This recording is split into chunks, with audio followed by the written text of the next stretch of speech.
If you've been paying attention to white knuckle since the beginning, none of this is surprising to you. I will remind you why we predicted this. It has everything to do with the interest rate cycle, the most classic white knuckle chart brought up right away on the reunion show. Check it out. Look at, what do you see? This thing's starting to roll over, kid. Right when it's starting to roll over, what do we see around the market here? We see Bitcoin continuing this strong uptrend. Here's what's really interesting. NVIDIA. Look at the last 2 weeks of NVIDIA, kid. Nobody expected that 3 weeks ago, because look at that classic, like, misleading candle. 3 weeks ago, it's like, oh, yeah, no, look at all this selling pressure. We're going straight to hell. This was just like a classic, like, head and shoulders topping, you name it. But then, oh, surprise, surprise, 2 weeks in a row of like, oh, we're violently ripping to the upside. Great. And that's exactly in line with what Bitcoin's doing. Remember, these are the weekly charts. So let's just review, the basic situation here. So what we've got is we've got the initial reaction to an interest rate rising cycle. The market is selling off, right? It's getting smoked.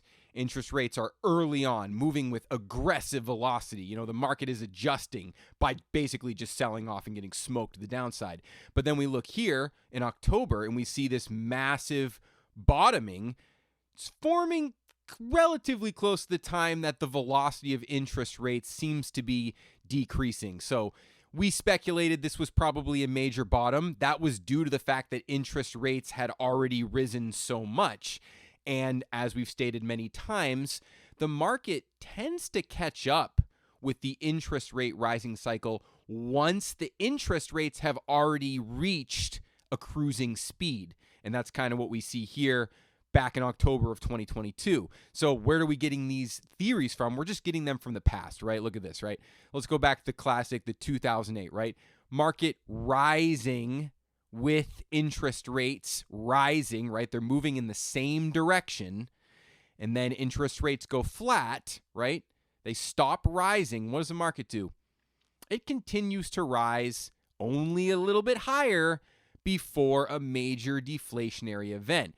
The interesting part is that it seems that the interest rates started to fall before the market started to fall, and there's where your tinfoil hat theory comes in. Why does this keep happening where the interest rates start to fall before a major deflationary event happens? Why does that happen?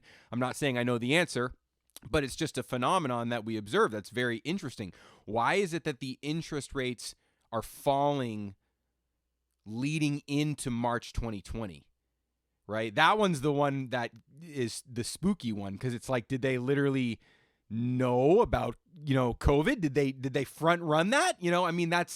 It's interesting, right? Because obviously the classic logic is that, you're raising interest rates, you're tightening economic conditions, prices shouldn't rise, right? You're trying to actually decrease the velocity that prices are rising. So why do we see interest rates and markets rising together if we look back on the past 20 years of data? Why do we see that, right?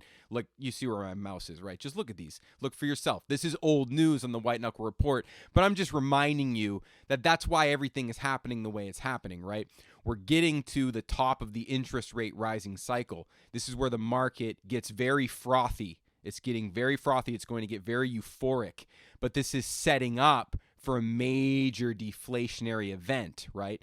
Everyone's been expecting the deflationary event to come sooner, and it's basically hasn't come. We thought maybe October. Basically, this is the hilarious thing. The true deflationary event of this whole dipping, call it a bear market cycle that we're just finishing up, if you want to make that argument. The biggest bad thing that happened in that time to financial markets was the FTX thing. That's what all this was based around, right? It's reflected in the Dow Jones, right? Bitcoin and the stock market essentially bottom around the same time, right? Fall of 2022. That's where ultimate bottom happens, right? And what was going on there, like what's the major financial news during this time? Well, it's FTX. So it just tells you, these markets are intertwined. They move together.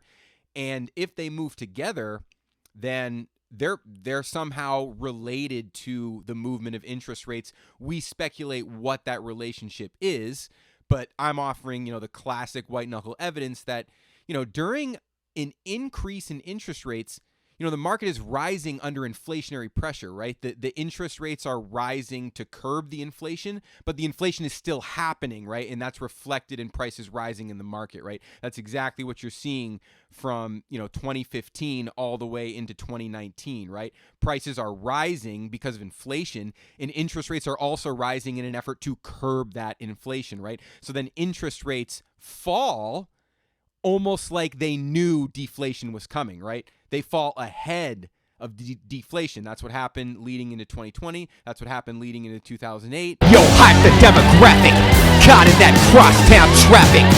Petroleum addicts, energy fanatics, bag the masterpiece by the gas station mentality. Invest in the movement, be a part of the solution. Take out your wallet and purchase the music.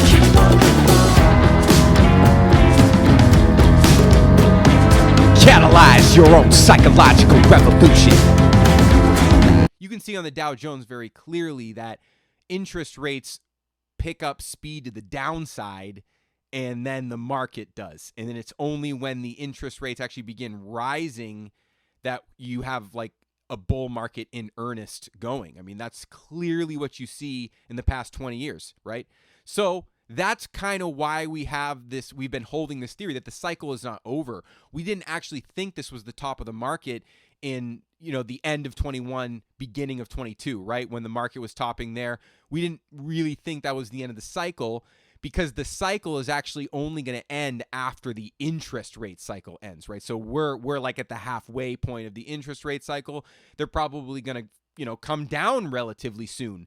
And I'm making that argument because I think there is a deflationary event likely to hit any moment. That could be anything under the sun, but I'm saying that is why I can expect interest rates to fall pretty soon. They're going to be front running the next deflationary crisis, just like they did in 2020, just like they did in 2008, just like they did in 2001, right? It's just, that's what we're expecting to see here. So we do expect the market will continue to rise and actually pick up speed to the upside as interest rates now flatten, right?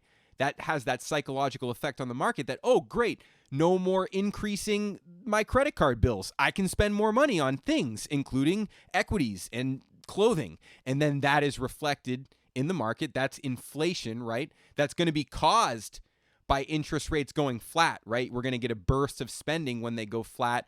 And then especially when they start to go down. Look, if 2008 is any indicator, actually, this is technically fall 2007, right?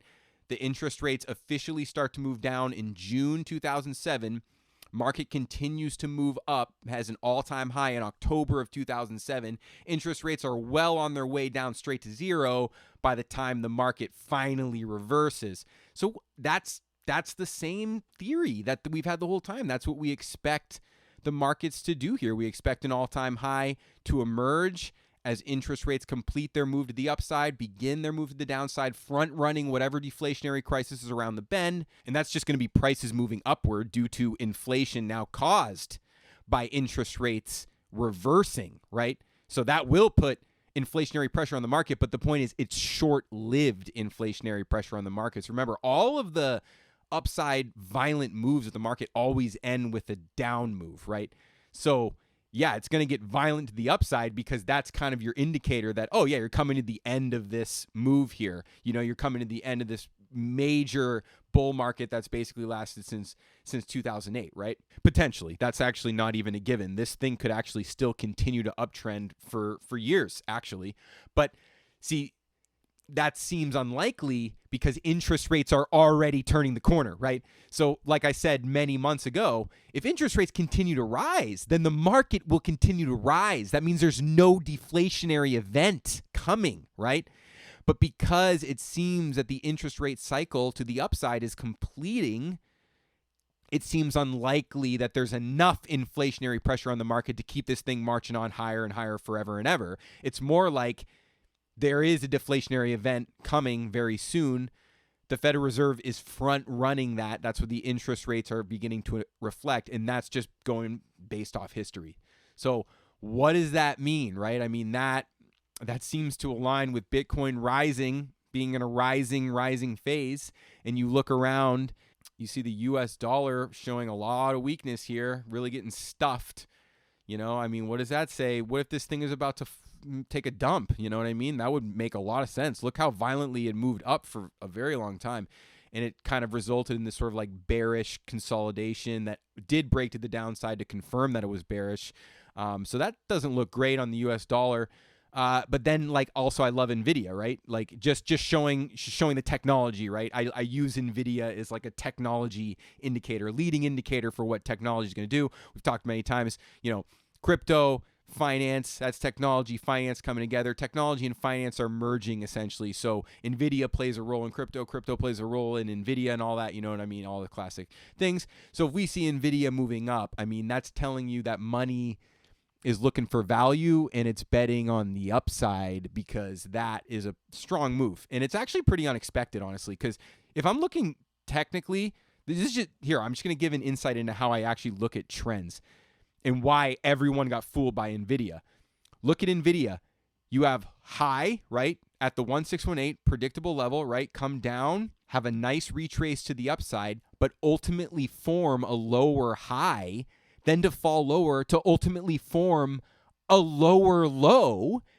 And then you're like, okay, man, this thing is such in a downtrend now. For sure, on the weekly chart, that's a pretty good confirmation of a downtrend. And then guess what? You break above that lower high to kind of set up like potentially what now looks like potentially a double bottom type thing. So that's just funny how technical analysis can fool you that way. This is for sure like, you know, pattern of lower lows and lower highs, for sure that pattern, but then slam it up real hard. Like you wouldn't have expected it to get above this October high if it were going to continue in that downtrend. Breaks above that high. Now you have to wonder, okay, is this thing actually going to remain in an uptrend, right? And even if it pulls back here, it's all about forming a higher low. So it feels like the uptrend on NVIDIA could continue, you know, and then if you're continuing past that 1618, you have a lot higher prices, you know, that you can reach in the near future. So yeah, that's interesting, right? Yeah, very bullish out, very bullish. What do I think about the cryptos? I think the AI is going to rip hard. I like FET. I like Ocean. I don't even know, dude. I like the AIs. Obviously, TRB, OGN could be an absolute banger down here. Look, I like that 369. Look at the 369 on OGN. That probably means I'm going to have to buy it. But yeah, I mean, like, you know, just this is like AI NFT, right? You know, look for the buzzwords, man. Like what's going to happen is like somebody at some point is going to say, maybe it's me saying it right now. They're going to be like, smart contracts can protect us from AI.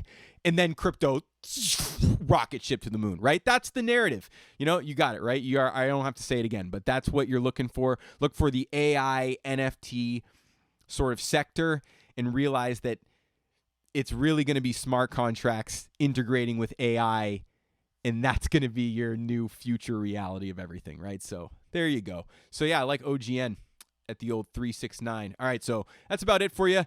Good, dude. Idealistic views can't compromise your judgment.